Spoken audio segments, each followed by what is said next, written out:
بسم اللہ الرحمن الرحیم نحمدہ ونصلی علی رسولہ الکریم اما بعد۔ آج الحمدللہ ہمارا 29واں سبق ہے اور آج کے گفتگو کا عنوان ہے عقیدہ ختم نبوت۔ اسلام کے عقائد میں سے توحید کا عقیدہ اور آخرت کا عقیدہ، اس کے علاوہ جو اساسی اور بنیادی چیز ہے وہ ہے کہ نبی پاک صلی اللہ علیہ وسلم اللہ تعالیٰ کے آخری نبی ہیں۔ آپ علیہ السلام کے بعد کوئی بھی کسی بھی قسم کا نبی نہیں آئے گا اور نہ ہی دین کے معاملے میں کسی کا الہام حجت ہوگا۔ اسی عقیدے کا نام عقیدہ ختم نبوت ہے، اور یہ اس قدر اہم عقیدہ ہے کہ اللہ جل شانہ نے قرآن کریم میں 100 آیات کے اندر اس عقیدے کو بیان فرمایا۔ کتنی آیات ہیں جی؟ 100 آیات، اور 210 احادیث جو متواتر ہیں، تواتر کے ساتھ نقل کی گئی ہیں، اور حدیث متواتر کا مرتبہ وہی ہوتا ہے جو قرآن کی آیت کا ہوتا ہے۔ تو 210 احادیث جو متواتر ہیں، جو اس عقیدے کو ثابت کرتی ہیں کہ حضور نبی کریم صلی اللہ علیہ وسلم اللہ کے آخری نبی ہیں۔ آپ اس عقیدے کی اہمیت کا اندازہ اس سے لگائیں کہ اسلام کی بقا، اسلام کی اشاعت کے لیے جو جنگیں ہوئیں، ان جنگوں کے اندر 259 صحابہ شہید ہوئے، اور جب جنگ یمامہ ہوئی حضرت صدیق اکبر رضی اللہ عنہ کے دور میں عقیدہ ختم نبوت کی حفاظت کے لیے اس ایک جنگ کے اندر 1200 صحابہ شہید ہوئے۔ تو پہلی ساری جنگوں کو ملائیں تو کتنے شہداء ہیں؟ 259، اور اس ایک جنگ میں 1200، اور 1200 بھی ان میں سے 700 وہ صحابہ تھے جو قراء اور حفاظ تھے۔ ان کی شہادت کی وجہ سے حضرت عمر فاروق رضی اللہ عنہ فکر مند ہو گئے اور صدیق اکبر رضی اللہ عنہ کے پاس آئے اور عرض کرنے لگے کہ اے امیر المومنین، اے خلیفۃ الرسول، ہمیں خطرہ لاحق ہو گیا ہے کہ اگر یوں ہی جنگوں میں حفاظ اور قراء شہید ہوتے رہے، کہیں قرآن کریم کا بڑا حصہ ضائع نہ ہو جائے۔ ہمیں قرآن کریم کو جمع کرنا چاہیے، یعنی جو مختلف جگہوں میں لکھا ہوا ہے اور لکھے ہونے کے ساتھ ساتھ جو مختلف سینوں کے اندر محفوظ ہے، ان کی روشنی میں ہمیں قرآن کریم کو ایک کتابی شکل میں لکھ لینا چاہیے۔ یہ کس وجہ سے یہ بات حضرت عمر فاروق نے ارشاد فرمائی؟ جب جنگ یمامہ کے اندر 700 قراء شہید ہو گئے۔ اور اللہ جل شانہ نے اس عقیدے کو بیان کرتے ہوئے ارشاد فرمایا کہ ما کان محمد ابا احد من رجالکم ولکن رسول اللہ وخاتم النبیین وکان اللہ بکل شیء علیما۔ محمد صلی اللہ علیہ وسلم تم میں سے کسی مرد کے باپ نہیں ہیں، یعنی کسی بالغ مرد کے باپ نہیں ہیں، ولیکن رسول اللہ، لیکن اللہ کے رسول ہیں اور نبیوں کے خاتم ہیں، نبیوں کو ختم کر دینے والے ہیں، اور اللہ تعالیٰ ہر چیز کو خوب جاننے والے۔ حضرت ابو ثوبان رضی اللہ عنہ وہ نبی پاک صلی اللہ علیہ وسلم سے اس آیت مبارکہ کی تشریح اور تفسیر کے اندر ایک روایت نقل کرتے ہیں کہ آپ علیہ السلام نے ارشاد فرمایا کہ میں اللہ کا آخری نبی ہوں، لا نبی بعدی، انا خاتم النبیین لا نبی بعدی، میرے بعد کوئی نبی نہیں، تو خاتم النبیین کی تشریح آپ علیہ السلام نے کیسے فرمائی؟ لا نبی بعدی۔ یہ حدیث اور یہ آیت مبارکہ ہمیں یاد رکھنی چاہیے اور نوک زباں ہونی چاہیے کہ لا نبی بعدی، میرے بعد کوئی نبی نہیں۔ نبی پاک صلی اللہ علیہ وسلم کی زندگی کے اندر ہی یمامہ کا رہنے والا مسیلمہ کذاب، اس نے اپنی نبوت کا دعویٰ کیا اور اپنے ایک ایلچی کو آپ علیہ السلام کے پاس بھیجا۔ تو آپ علیہ السلام نے فرمایا کہ تم اس مسیلمہ کذاب کے بارے میں کیا عقیدہ رکھتے ہو؟ اس نے کہا کہ یہی کہ وہ اللہ کا رسول ہے۔ تو آپ علیہ السلام نے ارشاد فرمایا اگر تو ایلچی نہ ہوتا، سفیر نہ ہوتا تو میں تمہیں قتل کر دیتا۔ میں اللہ کا نبی ہوں اور مجھ پر نبوت ختم ہے۔ اور آپ علیہ السلام نے صحابہ کرام سے ارشاد فرمایا یاد رکھو میرے بعد 30 نبوت کے دعوے دار کھڑے ہوں گے اور ان میں سے ہر ایک یہ دعویٰ کرے گا کہ میں اللہ کا نبی ہوں۔ دھیان سے سن لو، مجھے اللہ نے اپنا آخری نبی بنا کر بھیجا ہے، میرے بعد کوئی نبی نہیں۔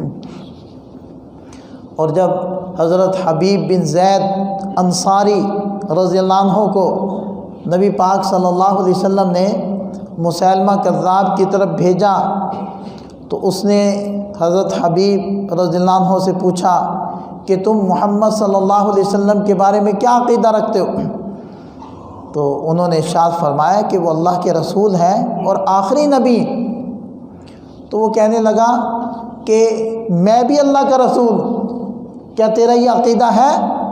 تو حضرت حبیب رضی اللہ عنہ فرمانے لگے مجھے سنائی نہیں دیتا، مجھے سنائی نہیں دیتی۔ تو اس نے کہا کہ ان کو پکڑو۔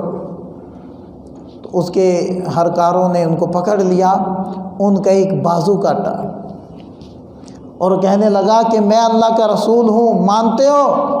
انہوں نے کہا کہ میں سنتا نہیں ہوں، مجھے سنائی نہیں دے رہا، تم کیا کہہ رہے؟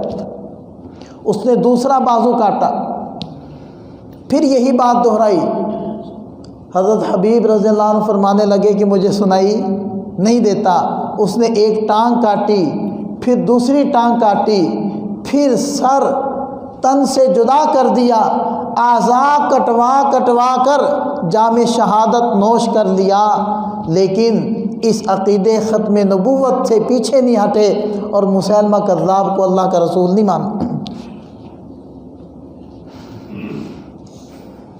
اور حضرت ابو مسلم خولانی رحمۃ اللہ علیہ یہ تابعی ہیں، نبی پاک صلی اللہ علیہ وسلم کے زمانے میں یہ تھے، مسلمان ہو گئے تھے، لیکن آپ علیہ السلام کی زیارت کا شرف ان کو حاصل نہیں ہو سکا۔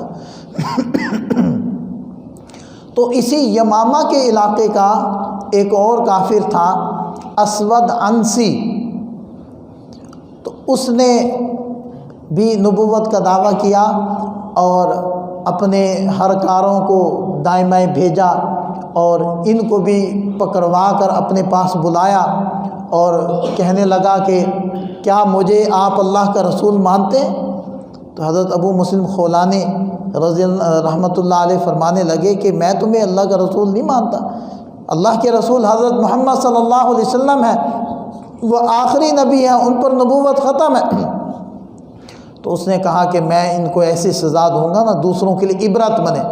تو آگ جلوائی اور آگ جلوا کر ان کو اس آگ میں دھکیل دیا۔ اللہ کی شان یہ کہ جس اللہ نے حضرت ابراہیم علیہ السلام کے لیے اس آگ کو گلزار بنا دیا، اسی اللہ نے حضرت ابو مسلم خولانی رحمۃ اللہ علیہ کے لیے آگ کو گلزار بنا دیا۔ اور جب آگ نے ان کے اوپر کچھ اثر نہ کیا تو اس کے افراد کہنے لگے کہ جی ان کو یہاں سے نکال دیں ورنہ آپ کے پیروکار بھی ڈگمگا جائیں گے۔ تو اس نے جلدی سے ان کو وہاں سے نکالا، یہ مدینہ طیبہ تشریف لے آئے۔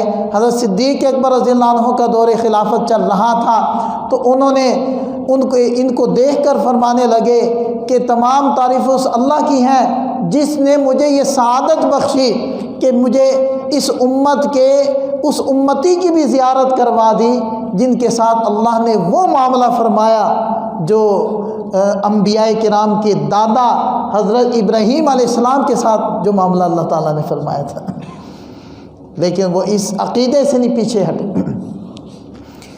حضور نبی کریم صلی اللہ علیہ وسلم نے اسی عقیدے کو سمجھاتے ہوئے ارشاد فرمایا کہ میری مثال اس شخص کسی ہے کہ جس نے ایک محل تعمیر کیا، محل بڑا خوبصورت، اور لوگوں کو دعوت دی کہ جی آؤ میرے محل کو دیکھو، تو لوگ آ رہے ہیں، چکر لگا رہے ہیں اور دیکھ رہے ہیں اور بڑی تعریفیں کر رہے ہیں، بڑا خوبصورت محل ہے۔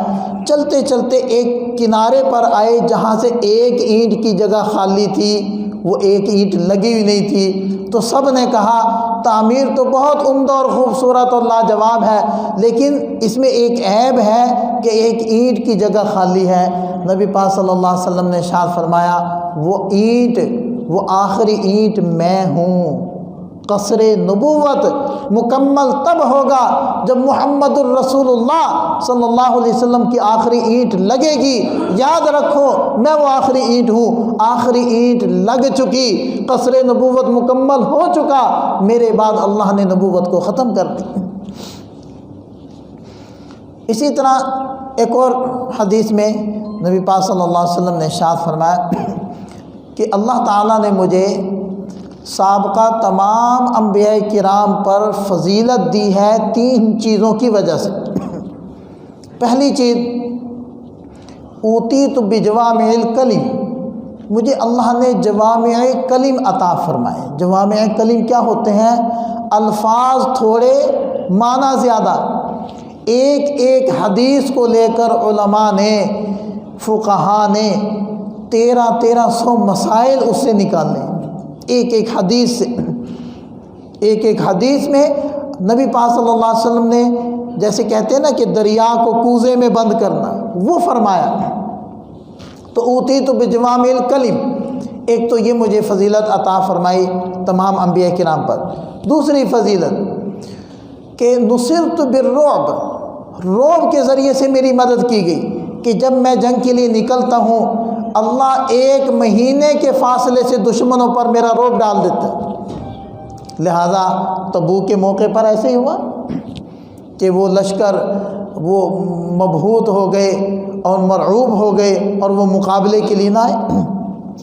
پھر ارشاد فرمایا کہ احلت لی الغنائم، میرے لیے غنیمتیں حلال کر دی گئی۔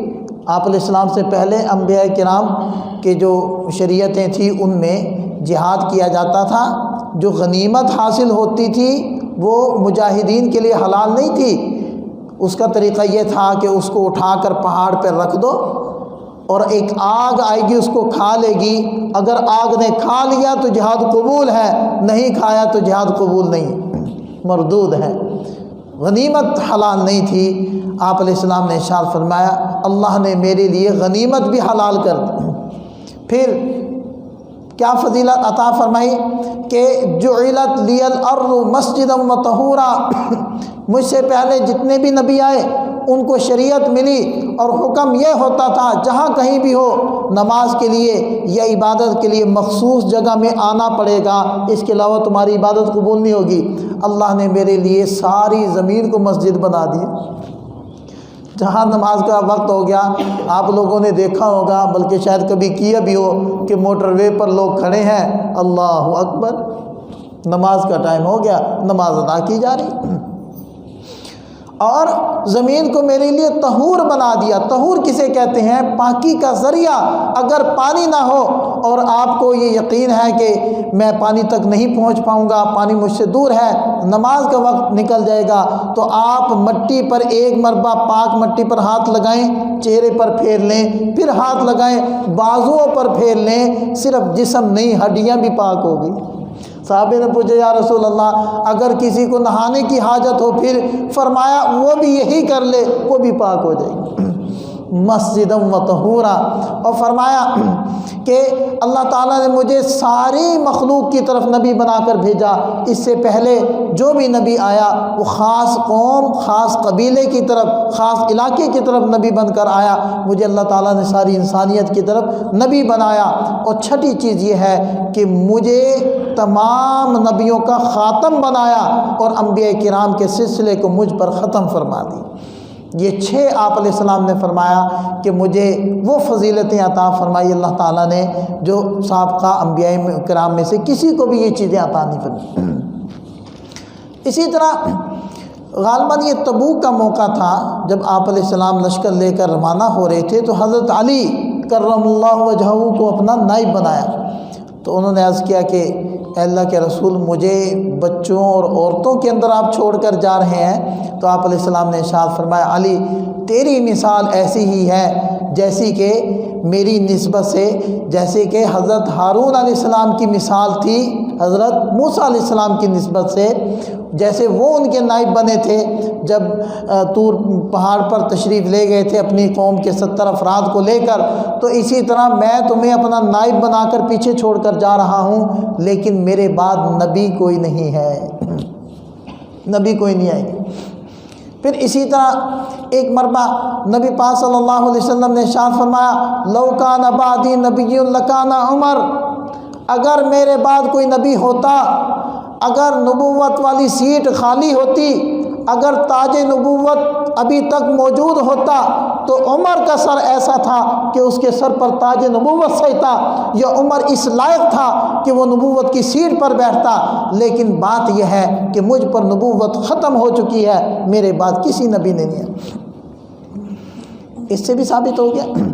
پھر ایک مرتبہ نبی پاک صلی اللہ علیہ وسلم نے ارشاد فرمایا بعثت انا والساعۃ کہاتین، مجھے اور قیامت کو ایسے بھیجا گیا، یعنی میرے اور قیامت کے بیچ میں اور کوئی نہیں ہے، کسی اور نبی کا فاصلہ نہیں ہے، مجھے اور قیامت کو ایسے ملا کر بھیجا گیا۔ ان سارے احادیث اور قرآن کریم کی آیت سے آپ حضرات اچھی طرح اس عقیدے کو سمجھ چکے ہیں کہ یہ عقیدہ کس قدر اہم ہے، یہ ایمان کا جزو لازم ہے۔ محمد الرسول اللہ اس وقت تک مکمل ہی نہیں ہوتا جب تک کہ آپ اس عقیدے کا اقرار دل میں نہ بٹھا لیں کہ اللہ کے رسول حضرت محمد صلی اللہ علیہ وسلم آخری نبی ہیں، آپ علیہ السلام کے بعد کوئی نبی نہیں ہے، کسی قسم کا نبی نہیں ہے، نہ کوئی ذلی نبی ہے، نہ کوئی بروزی نبی ہے، کسی تعویل کی گنجائش نہیں ہے۔ اگر کوئی یہ کہے کہ تم مجھے نبی مانو تو ہم اس سے دلیل نہیں پوچھیں گے، اس لیے کہ آپ علیہ السلام کے بعد نبوت کے دعوے دار سے دلیل مانگنا بھی کفر ہے اور خلاف شریعت ہے۔ ہم بغیر کسی جھجک کے، بغیر تردد کے، بغیر دلیل کے مطالبے کے اس کو کافر قرار دیں۔ وہ زندیق ہے، وہ کافر ہے، وہ مرتد ہے، وہ ضال اور مضل ہے، وہ افترا پرداز ہے، وہ اللہ اس کے رسول پر جھوٹ بولنے والا ہے، وہ انسانیت کا دشمن ہے۔ آپ اس سے اندازہ لگائیں کہ نبی پاک صلی اللہ علیہ وسلم جب دنیا سے رحلت فرما گئے، پردہ فرما گئے، تو فتنوں نے سر اٹھایا۔ آپ حضرات سارے اسباق پیچھے پڑھ کر آپ کے ذہن میں یہ مفہوم ہے کہ تیزی سے جو لوگ مسلمان ہوئے ہیں، جوگ در جوگ، گروہ در گروہ، وہ 9 ہجری اور 10 ہجری کے اندر ہوئے ہیں، بہت بڑا مجمع۔ تو جب آپ علیہ السلام وفات پا رہے ہیں تو بہت بڑا طبقہ اور مجمع 9 مسلموں کا تھا۔ تو آپ علیہ السلام کے تشریف لے جانے کے بعد مختلف فتنے اٹھے، انہی فتنوں میں سے ایک فتنہ مانعین زکوٰۃ کا تھا۔ زکوٰۃ دینے والوں نے، نئے قبائل نے کہا کہ جی محمد صلی اللہ علیہ وسلم تھے، وہ زکوٰۃ لیتے تھے، ہم ان کو دیتے تھے، وہ تشریف لے گئے، اب ہم زکوٰۃ نہیں دیں گے، نماز پڑھیں گے، روزے رکھیں گے، طواف بھی کریں گے بیت اللہ کا، سب کام کریں گے، زکوٰۃ نہیں دیں گے۔ حضرت صدیق اکبر رضی اللہ عنہ نے فرمایا انہوں نے زکوٰۃ روکی ہے، ان سے جہاد کریں گے، یہ کافر ہو چکے ہیں۔ تو تھوڑا سا صحابہ کرام میں نا اختلاف ہوا کہ صرف زکوٰۃ کا انکار کرنے سے وہ کافر ہوئے یا نہیں ہوئے، ان سے لڑا جائے یا نہ لڑا جائے، ایک معمولی سا اختلاف ہوا، اختلاف رائے ہوا۔ لیکن پھر تمام صحابہ کا اجماع ہو گیا اس بات پر کہ یہ ایک فرض کا انکار کر کے اسلام سے نکل چکے ہیں، لہذا یہ کافر اور مرتد ہیں اور ان سے جہاد کیا جائے گا۔ لہذا حضرت صدیق اکبر رضی اللہ عنہ نے ارشاد فرمایا، اگر یہ آپ علیہ السلام کے زمانے میں اونٹ دیتے تھے، رسی بھی دیتے تھے، اگر اس زمانے میں یہ اونٹ دیں گے، رسی روکیں گے، پھر بھی ہم ان سے جہاد کریں گے۔ لیکن جنگ یمامہ کے لیے جو ختم نبوت، عقیدہ ختم نبوت پر ڈاکہ ڈالا جا رہا تھا، اور مسیلمہ کذاب جن کا لیڈر بنا ہوا تھا اور ان کے خلاف لشکر کشی کا موقع تھا، حضرت صدیق اکبر رضی اللہ عنہ نے جب یہ بات ارشاد فرمائی کہ اہل یمامہ سے لڑنا ہے، تو کسی صحابی نے رائے کا بھی اختلاف نہیں کیا۔